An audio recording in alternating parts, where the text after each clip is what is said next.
Good evening, and welcome back. I am Ask Dr. Renee, and this is blackdoctor.org.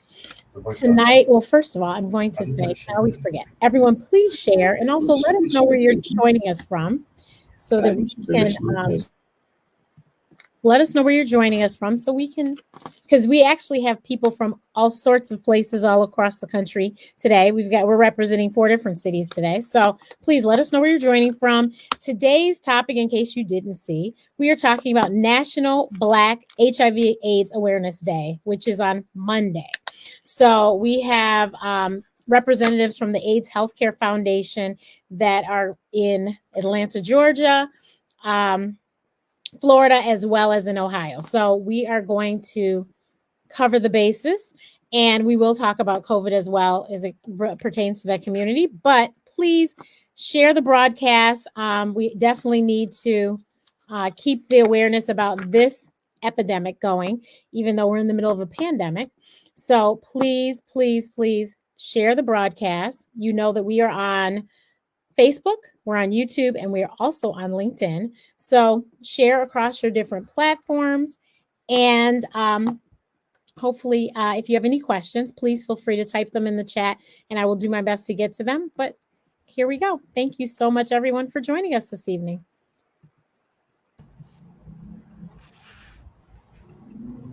Good evening. Thank you guys so much for joining me. And so I'm going to let you guys introduce yourselves. We'll start with Tracy, and then we'll go to Ebony, and then Dwayne. Good evening. I'm delighted to be here. My name is Tracy Jones, and I am the executive director of an agency called the AIDS Task Force of Greater Cleveland in Cleveland, Ohio. And I also am an affiliate organization of AIDS Healthcare Foundation. My name is Ebony Crispin. I am the Legislative Affairs and Community Engagement Manager for AHF South, which includes 7 or 8 states in the United States, as well as the Caribbean and South America. Dwayne? Oh, is he frozen? Oh, no, he's there.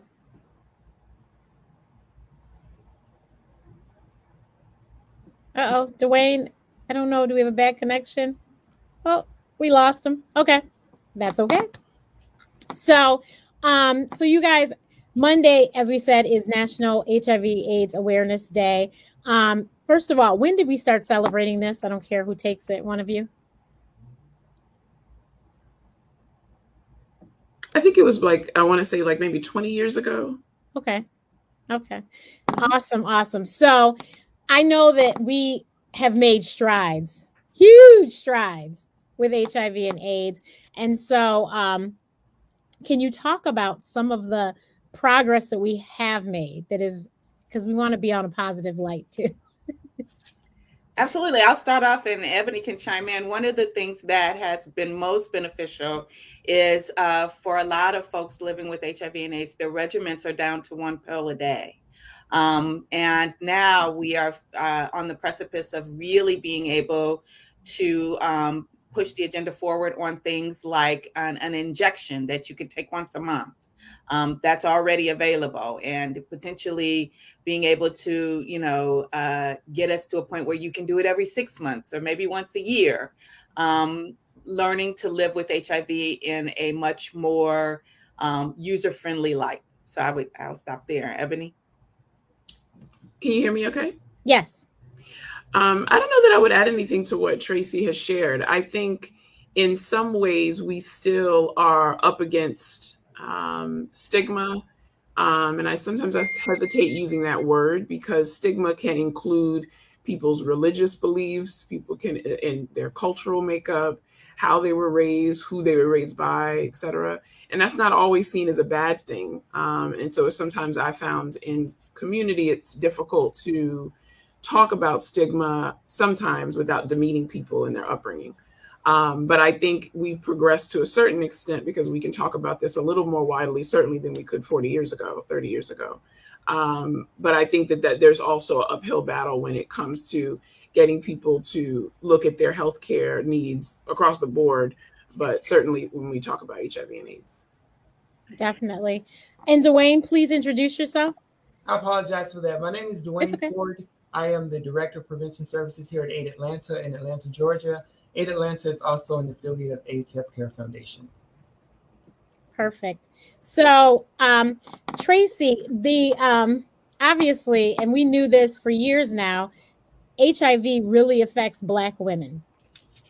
And so you guys have created some fabulous program to address this and hopefully help Black women and other, women to talk about it so that we get tested and all that great stuff. Please tell us about it. Well, I would start off by saying one of the About things it so that we get tested. Uh-oh. Sorry. It's okay. Go ahead, Tracy. One of the things that's most important is that we know that women in general bear the brunt of STDs. One, because of our physical makeup, because our bodies are meant to receive things, we tend to struggle more actively with STDs and HIV just because of the way our bodies are built. That said, also we experience the challenges around, the dirty woman. So where it is bad, the stigma is somewhat oppressive for all communities. It tends to be really oppressive for communities of women. I have women that actually say things like, I don't think I'm ever going to be touched again, or I don't think I'm ever going to have another relationship again because the stigma is so great. We've had some great strides where we have women now that have babies that, live full lives, but that isn't the norm. Like, I don't want to paint a rosy picture like that's the thing that happens for everybody.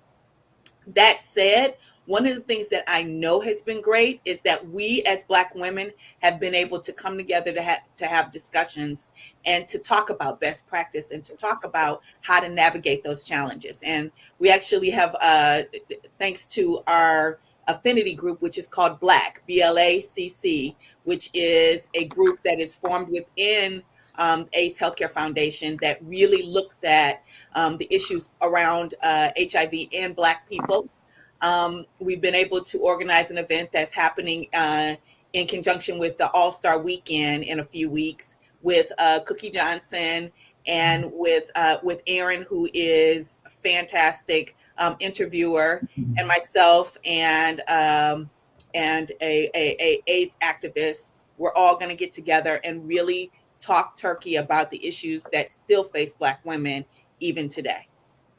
And that's the Sister Talk series? It is. Okay. It is. Awesome. I am going to scroll on the bottom here. Here we go. Just while we're on, so everyone can see, freehivtest.net. If you need to get tested, you need your partner to get tested, you guys needed to get tested together, here is a wonderful place that can give you resources on where to get those tests and results and all that great stuff. So please make sure that you take this information down and keep it, because you just never know when you will need it. Ebony, you have some other community partnerships that AHF is engaged in as well, correct? Yes, definitely. I think partnerships are really key to the advocacy work we all do in community. That includes everything from the Miami Dolphins here in South Florida to the Museum of Discovery and Science, which in partnership with them, we were able to have a discussion about HIV and AIDS through the lens of public health as a career in high schools in different counties here in Florida.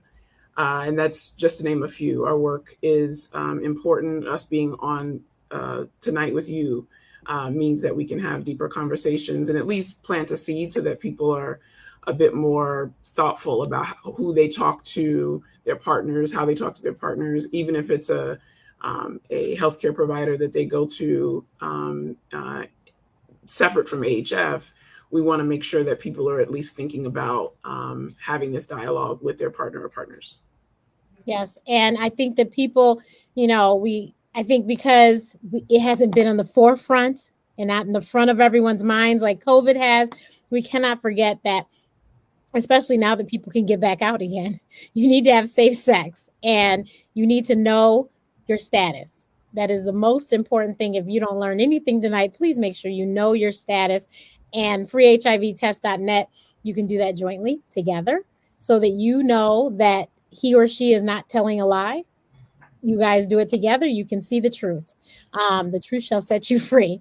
So, Dwayne, can you also talk about what AIDS Atlanta is doing as far as, getting the word out and, hopefully helping the numbers to stay down?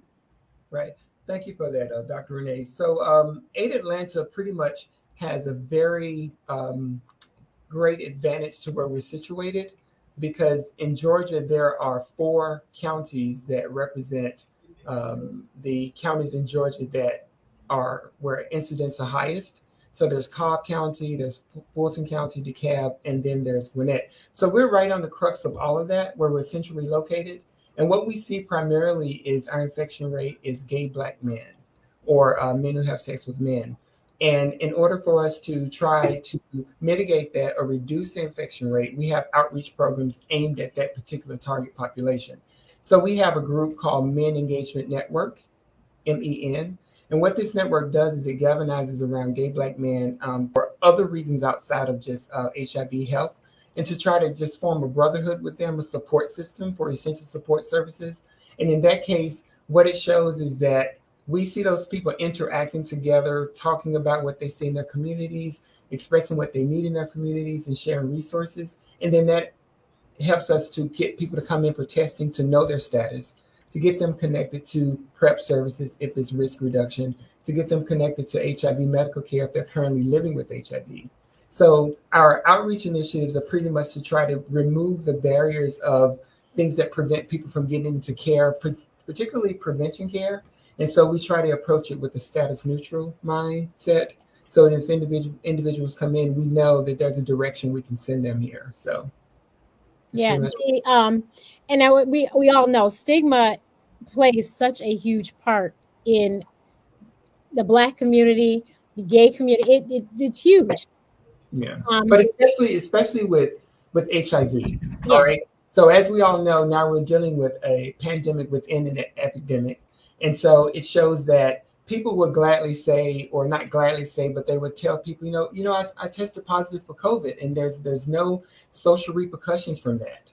And but we still have that brunt of the stigma that's associated with someone who identifies to be living with HIV, even though we know that it's manageable. It's pretty much moved from being one illness or virus that sits by itself, but now it's including just chronic illness.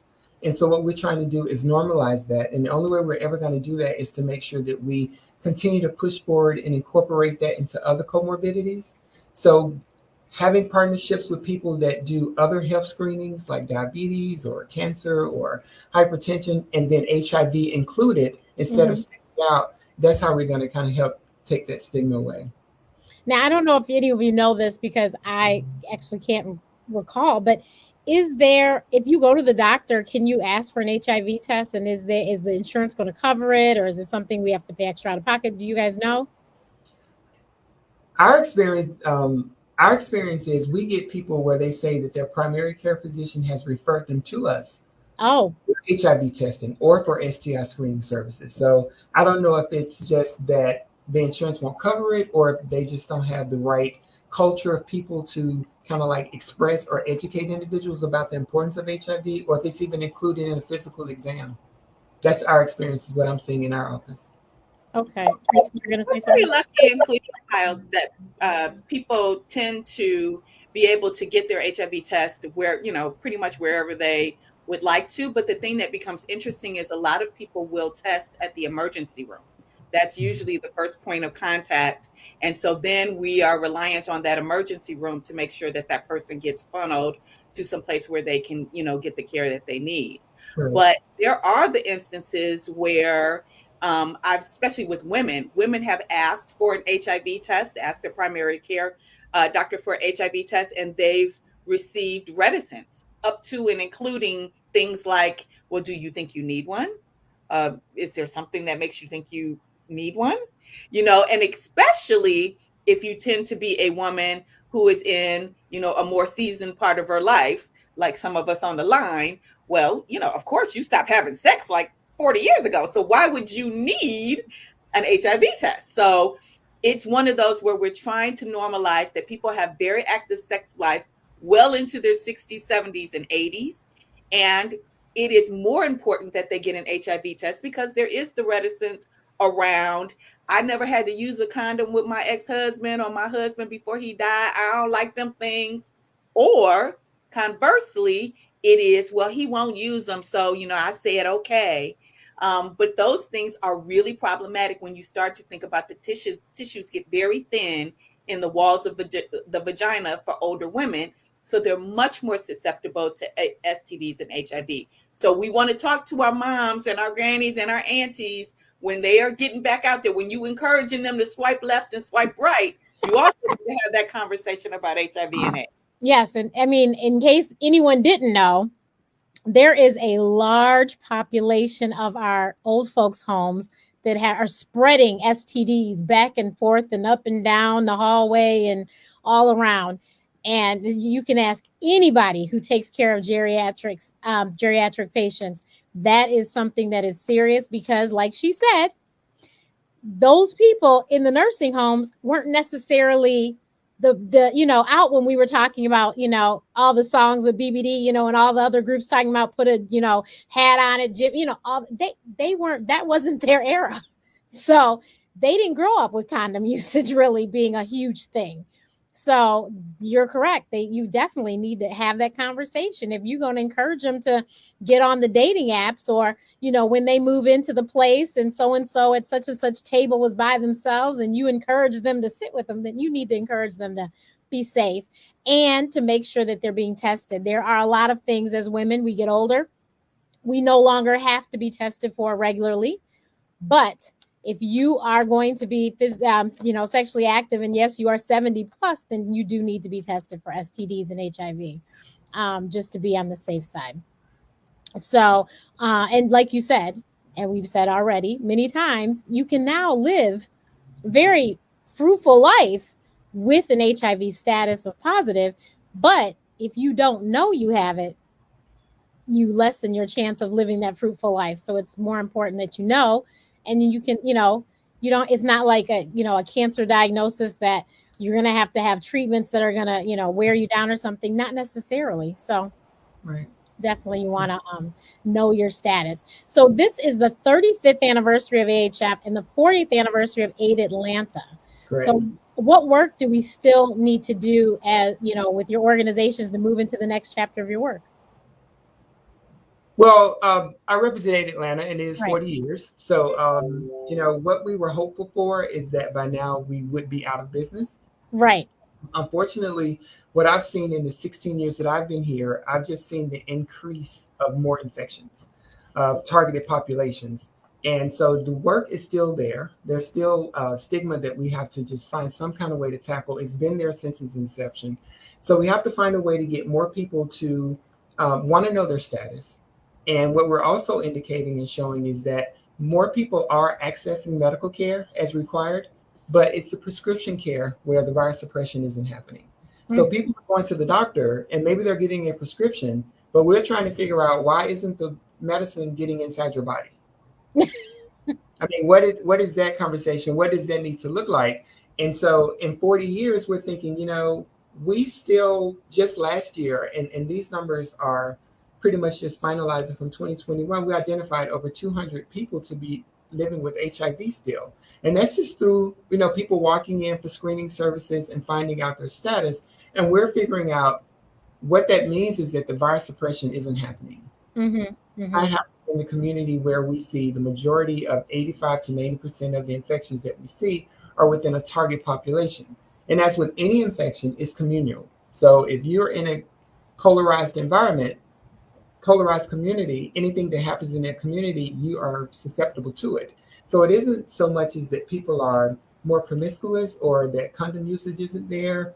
It's just that people tend to gravitate towards people like them, understandably. Mm-hmm. So in 40 years, what we want to see, what we hope to happen is that go out of business. That's one. And then two, to just get more people to adhere to these great medicine that we have there. I mean, the PrEP is there now. Right. PrEP is on the rise. We're seeing more people, access PrEP, and they're getting it easier now than before. It's more affordable. than before. And so now we hope, well, maybe the people who are at risk, they have a prevention medicine. The people who are currently living with it, they have a virus suppression medicine. And that way we'll truly get to zero.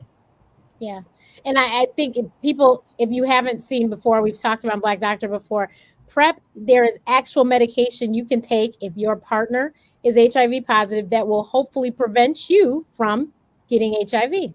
So that's why it's so important. And there's a lot of people who know that they don't know people's status who go in and get on these medications because they want to protect themselves, which makes perfect sense.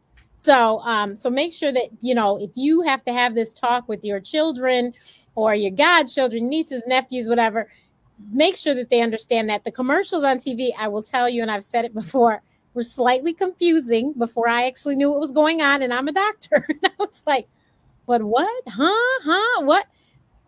Slightly confusing. So their TV commercials, they come on all day long about PrEP. And I was just like, we were just very oblivious to what was going on.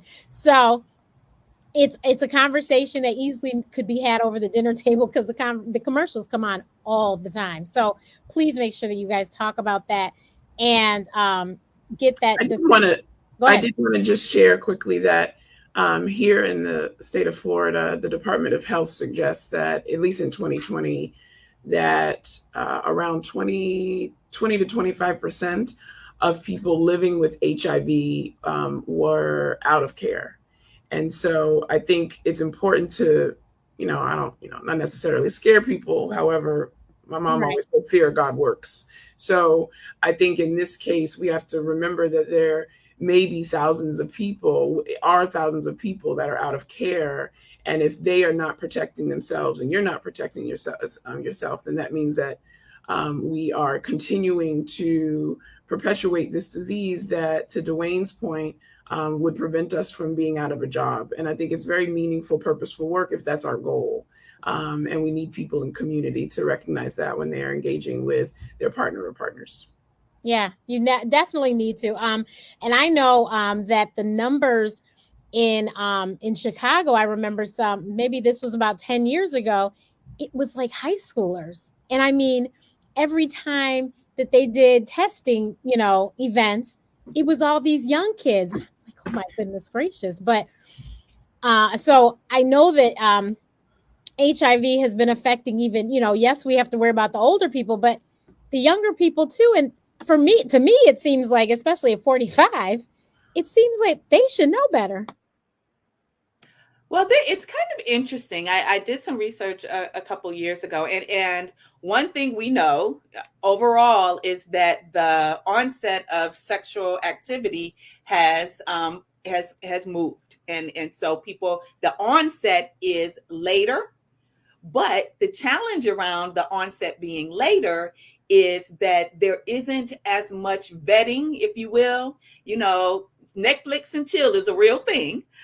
So folks are like, I've already dated you. We dated online for like 6 months, girl. So, I gave them the draws as soon as I met, we met up. So there's this reverse action of being in this situation where you have a couple dates, you get to know each other, if he got good hygiene, you done petted a little, all of that's out the window. It is, we dated online for 2 weeks, so bam, I'm not thinking about all of those other things. So that is why in some instances for younger people, they tend to be more at risk for STDs and HIV because some of the things that were built into courting have gone by the wayside. Ah, okay. I see. So then, Ebony and Dwayne, why do you think we see higher numbers in the South?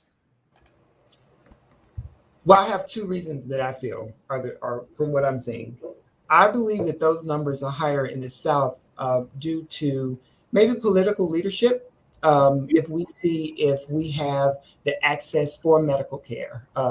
We live in a state where there was no Medicaid expansion for males. So you can imagine when you don't have the resources, when you have people in the positions to make those choices and they don't benefit the population that's most vulnerable, then you can see HIV or any other comorbidity just exist. Another reason is, I think, just the lack of resources. People move from New York, they move from California, they move from more liberal places that have resources, and then they come to Georgia, and we have to tell them we don't have that, or we don't have that resource, or that's limited. And I do believe that because of that, when people move and they don't have the resources, they don't have prevention methods, I do believe that that increases the risk of people acquiring HIV. And I think that has a very strong impact on what we're seeing in the state of Georgia. And I'm sure Florida, and maybe Ebony probably can add some things to that as well. I would echo what Dwayne said. I think unfortunately, everything is political. And if we don't consider how states that tend towards less liberal hand-holding like programs, people and the different variables that aid in healthcare that can kill someone, like lack of affordable housing, like access to wraparound healthcare, these different variables, lack of mental health services, these different variables absolutely become a reason why people are either falling out of care or prescribing to risky sexual behaviors. I think in Florida, in particular, South Florida, Broward County is number 2 for Lauderdale area, for those that aren't familiar, of new cases in the country. And Miami-Dade is number 1 of new cases in the country. And so I think part of the reason that is happening is because there is a transient community in South Florida. I don't think that that's the primary reason. I think the points that Dwayne made stand true in this state as well. But I also think that people come here to party, have a good time, and sort of leave their any consequences that they think may happen at home. And so, we feel the weight of that here in South Florida for sure. And I wanted to ask you, Ebony, because I'm a Caribbean woman. I just wondered about the Caribbean. What do the numbers look like there? So unfortunately, the Department of Health, which is the agency that I follow mostly, they don't always have the best numbers when it comes to breaking out the diaspora and what it looks like to really create programming and other initiatives that like data sets to help us know what's what. However, if you look at different communities on AidView, AIDVU.com, you can find within different zip codes, you can see where the numbers sometimes can creep up. A lot of people assume that because the Caribbean community maybe have a lot of stigma attached to it, and that therefore means that they are not getting tested. What we find is that actually is not true. That there is a fair amount of people that are very aware of it, but may go to other communities instead of their own to get tested because they don't want people to see them going into an AIDS clinic. And so I think we have to be mindful about what we think is going on within communities. I think our tendency sometimes is to assume that low-income community members or Black community members are not as with it or educated or in touch or knowledgeable about these different issues. And that we have found that simply not accurate. You just have to build relationships, build trust in order for people to understand why it's important to get tested on a regular basis. I don't think it's a lack of education. I think, again, to Dwayne's point, I think that there are policies that aren't always in place in some of these areas that make it difficult for people to connect the dots. And I'll give one quick example. In South Florida, while we have pretty good transportation, we don't have the best transportation. And so if someone works at a hotel on the beach, and they certainly can't afford to live by the beach, not in South Florida anyway, so they're traveling 2 hours one way to get to work, when are they going to have the time, energy, or spaciousness to be able to get tested on a regular basis? There's nuance to some of these dialogues that we don't have, unfortunately, that end up saying, well, it's those people that have it, and here's this very simplistic reason that's going on. And it's simply not that simple. Yeah, that would be that would do it. That's just like the whole voting thing. If you have to travel 2 hours for work, who has time to vote after work? Right. And that's why Florida can't get rid of the trouble they have in office. A word. Right? A word. Yeah. So that's awful. So how can we, as a community, blackdoctor.org, how can we help to make sure that our community understands that this is not a gay issue, it's a Black issue. I'm really prayerful that COVID will have an unintended consequence of getting people to realize that an infection is an infection, is a virus is a virus. It knows it is looking for a portal. I'm hoping that becomes an overriding narrative. But I think the thing that is so challenging about HIV is because it's sexually transmitted. Everybody, we're just puritanical and got all of these misconceptions about sex in general as a community. And then when you start to talk about Black people and you layer on the church and you layer on, thoughts around women, that makes it harder, I think. So I think what we need to continue to do is continue to have the conversation. The silence around HIV, save, the ads that you talked about on TV, there's really nothing going on except some of the work that, quite frankly, the AIDS Healthcare Foundation is doing with billboards. We've got to get that message much more readily available, get back to talking about AIDS in a real way without all of the other, heated stuff around it. It's a virus. Let's talk about how you get it. Let's talk about what happens if you do get it. That's the conversation I think we need to get back to. Yeah, definitely. I agree. Just to add to add to what you were saying, Tracy, I think about these past almost 24 months where we've been dealing with COVID. And as soon as it was an outbreak, we all got an opportunity to start at the same line. So we all experienced it together. And what we saw was people come together, galvanize, scientists, reports, TV inundated with information. And I always tell people, if HIV started that same way, if our response was the same, we got a vaccine in 6 months for COVID, and HIV is 40 years old, and we're just learning about maybe now an mRNA can be possible. Why was there not that same energy around it? The same virus, HIV, the same. It was impacting a group of people.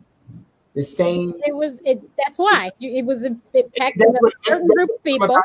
About to make is that it was impacting certain groups of people. So now that we realize, okay, this HIV started out impacting mostly gay white men, and now it has completely flipped, and it's almost just in the Black community. And what we have to do in our own community is remove the stigma ourselves. We have to remove the labeling. Is it a gay virus? Is it happening, to transgender individuals? It is happening to our community, period. And so once we just realize, how do we come together to support each other, to strengthen ourselves, to save ourselves, then we're not gonna get much of an answer. Because if anything COVID has taught us is that when something like this happens, when it impacts a certain group of people first, who are maybe perceived differently, that's where the resources will go. And I say this, and I'm sorry that it happened to Ryan White, but I often wonder, what would that have looked like if Ryan White were not a white male? Like, what would that look like? What would HIV look like? Would there have been a Dwayne Ford Act? Or, I often wonder about that, because systemically we just tend to do things according to the racial gap, the wealth gap, the gender gap, and illness does not excuse itself from those at all. You're right. You're absolutely right. Now, and I would just add to that. I'm sorry, add to that, Dwayne, if it wasn't a child. Oh, yeah. Yeah. You know, so what role can our church leaders and church, our faith communities, what role can they play in helping this conversation? Because I know this is probably a touchy subject when it comes to the church, but I mean, he did say, what is it? They wanted us to procreate, right? So be fruitful and multiply. So I mean, I think all of us can speak to this, and all of us probably have had our challenges and our successes around the church. There are some churches that are doing the hard work.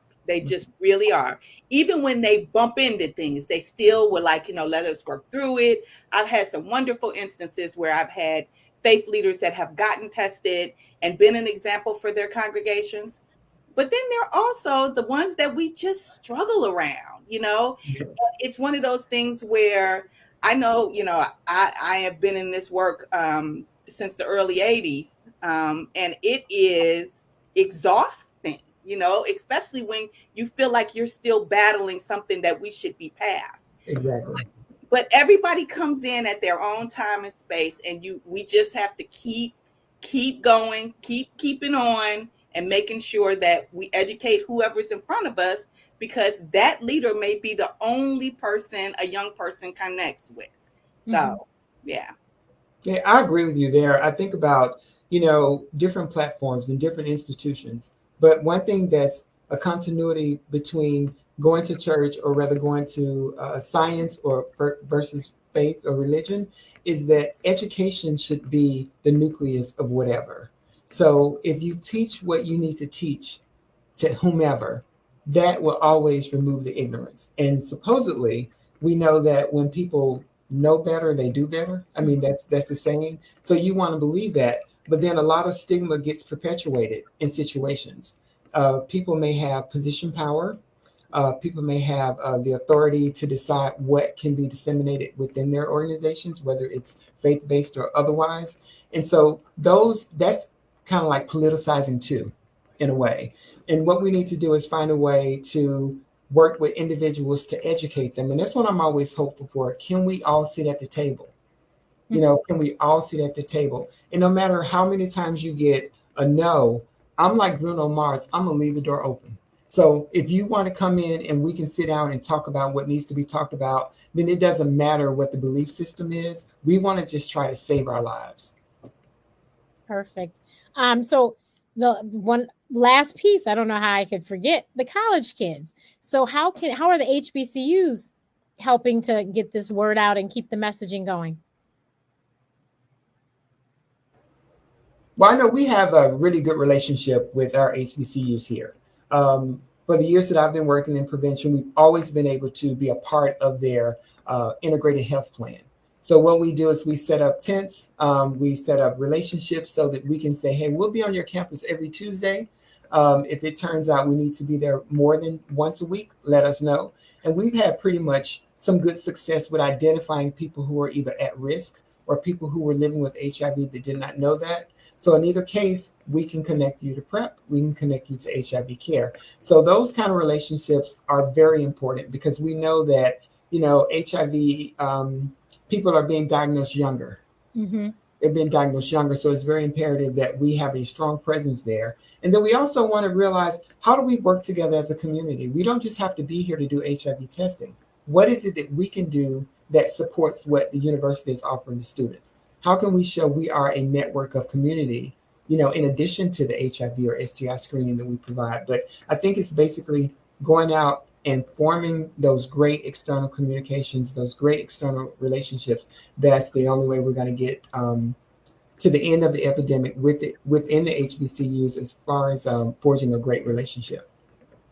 I would expand a little further on Dwayne's comment to include, I live in Ohio, so we don't really have as much contact with HBCUs. Right. We do You have have a couple one, here. right? Yeah, in Southern Ohio. Right. We actually have two, Wilberforce and Central And State. Central State. Yeah, but they're a little far.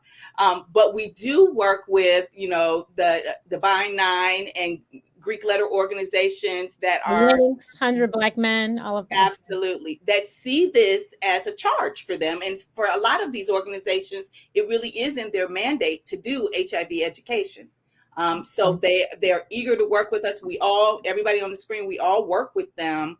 And, it is the same conversation. It's the push and pull, the tug back and forth of, well, you can do this, but you can't do that. You can bring that, but you can't do this. And, you just over time say, I will, like Dwayne says, I will educate. I will talk to a can of paint if that's what it's going to take. So you just have to be nimble about it. And not take it personal. Because, for me, I'm coming in with my bag of condoms, dragging my dirty pictures, but everybody's not with that. So you got to modify to make sure that they can hear your message. Perfect. So what different things do you guys have going on for Monday? And where can people find out, what's going on in their community? Right. So I know that we're kicking off on Saturday. Okay. So we're starting out on February 5th. We will have our doors open on Saturday from 12 until 4 p.m. And we will offer, HIV screening, STI screening services the first Saturday of every month for the rest of the year. And so we thought, well, this is going to be a very important week. So why don't we get a jump start on the 7th and start on the 5th? So we would do that Saturday. And of course, on the actual day of that we acknowledge on the 7th, we're going to have, we have games where people come in. And it's in the middle of February, Black History Month. So every day is a Black trivia when our individuals are in our lobbies waiting to be served. We have some very important piece of knowledge about something that an African-American Black person did or invented. Yesterday, it was an ice cream. So we were giving out ice cream to people. And the day before that was potato chips because people didn't know that those inventions were made by African-Americans. So we're starting out with things like that. And then we're just going to go out the rest of the month acknowledging HIV awareness, period. We try not to get too concentrated on a singular day. Right. But we know that that's one day where we get pretty much an influx. And so we have that audience. We want to keep them captive. And I thought, well, since they're here, let's maximize the visit and do as much as we can and expose as much education as we can to them. So the whole week we'll be doing different things. We have partner organizations. We are going to Georgia State University on the 8th to provide HIV testing there. So the whole week will be about pretty much trying to get back into the community. And as we always say, educate, educate, educate. Here in South Florida, we are partnering with quite a few organizations next week to highlight some of the neighborhoods that we love here in Broward County and Miami. We're partnering with Broward House. We're doing a lot of pop-up events, table events where we're just in community, passing out condoms, talking about getting tested, how to have conversations. We're also doing an online event with World AIDS Museum, not this week, but next week, to also have a conversation about public health as a career, and those that have been doing this work for a long time, like Dwayne and Tracy. We are sort of tipping our hat to those people that have been in the community for a long time. It's thankless work sometimes, and so we want to be able to acknowledge that around this time, around National HIV Black Awareness Day. So that's some of what we're doing here in South Florida. And Tracy, what's going on in Ohio? So we are in conjunction with Black. I think I mentioned it a little bit earlier. We're working on an event that will highlight the great work that Cookie Johnson has done around HIV and AIDS. And it's going to be in conjunction with the All-Star Weekend that's coming up on February 19th, I think. No, it's Valentine's Day weekend, isn't it? Yes. And then in addition, we are in the grip of a snowstorm. So a lot of the things that we have planned, we're kind of winging and playing by ear because we might have snow up to our eyeballs next week. Who knows? Yeah. But yeah. We have it already. So, the event is February 19th. Yes. So you might be right on that date. So please, if make sure that you've written down freehivtest.net. If nothing else, please write that down. Pass that information on to everyone, because everyone, all ages, needs to make sure that they test and know their status. And then also you can get information at black.net, blacc.net. That is the organization that Tracy spoke about. And they have information as well. We will put that. I put it in the chat. So you guys can see that as well. blacc.net. But thank you guys so much. AIDS Healthcare Foundation, you guys, is a nonprofit, and they are doing amazing work because you do not have, if you get a positive test, you can go to any of the AIDS Healthcare Foundation clinics and you can get treatment. They will make certain that it is covered and taken care of, and you can get treatment. And that is so important. The other important thing, like I said, is know your status. And more than likely, you will not pay for a test if you are tested. So, and then the other amazing thing that I know that they do is once you get tested, they have a number you can call. If you take a test at home, you can call a number and they will within 24 hours make certain that you are connected to somebody to talk about next steps. So I don't understand why we wouldn't do this, and especially do it collectively. Like I said, maybe it's your girlfriend group, maybe it's you and your partner, but make sure you guys get it done, because you got to know your blood pressure, your cholesterol, and your glucose. You need to know your status. Right. Can you all share a final thought that you would want to share with our audience to help us encourage everyone? I would say to everyone that's listening that one of the best things you can do for your life is prevention. So you need to know your status. And the only way to know if you're living with HIV or at risk is to have a true assessment and a test. In either case, regardless of your status, what we're trying to promote here is status neutral. If you think you may be at risk, there's a medication that can help you in the event that you know you just can't use condoms or you don't want to. If you are living with HIV, there are medicines that are proven to work. So either way, we can get to zero. Either way, we can stop this infection rate among our community. Ebony? I would just share that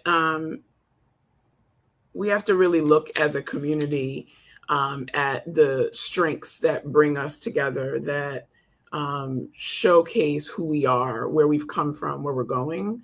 And I think one of those strengths is that we continue to persevere. And I think that perseverance, even though we don't always recognize it, is because we do it together. We connect together. And I think one of the biggest lessons I have had from working in the HIV and AIDS space for just a little while is that that Black folks, we know how to make it work. And my hope is that we can apply that same thought process to our healthcare overall, with HIV and AIDS, other STIs certainly, but just really what it means to take care of ourselves, mental health, spiritually, financially, and certainly physically. We know how to really find a way. And I hope that we can see what's right in front of us that helps us to be able to both prevention, but also if you happen to test positive, you have the resources in front of you in order to take good care of yourself. I would end with, there is absolutely nothing wrong with loving yourself. You know, be that loving yourself sexually as an individual. Can't give yourself an STD. There's nothing wrong with knowing your body, knowing what you want, and asking somebody else to give you what you need. What I need is for you to protect you and protect me. What I need is for us to have a conversation about what I feel is how I want to engage in sex. There is absolutely nothing wrong with putting yourself at the forefront of a STD conversation, a sexual experience conversation, or any other. You matter. Thank you, Tracy. I think that is a perfect note to end on. Thank you, everyone, for watching. And if you watch the replay, please just type in replay that you caught us on the replay. And we will see you again next week, Thursday. I will be here 6 o'clock Eastern, 5 o'clock Central, 3 o'clock Pacific. And thank you so much. And everyone, please try and do something. If it's just sharing a post from AIDS Healthcare Foundation or from anything about HIV/AIDS, let's celebrate February 7th together. Thank you so much. Have a good night.